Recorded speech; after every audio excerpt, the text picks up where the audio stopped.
अस्सलामुअलैकुम व्यूअर्स, कैसे हैं आप सब। आज मैं आपको प्याज के फ़ायदे के बारे में बताऊंगी। प्याज एक सब्ज़ी है और सेहतमंद सब्ज़ी है।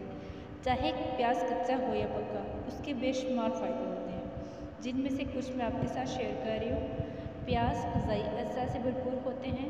प्याज खाने से दिल की सेहत को फ़ायदा पहुँचता है। प्याज में एंटीऑक्सीडेंट्स काफ़ी मकदार में पाए जाते हैं।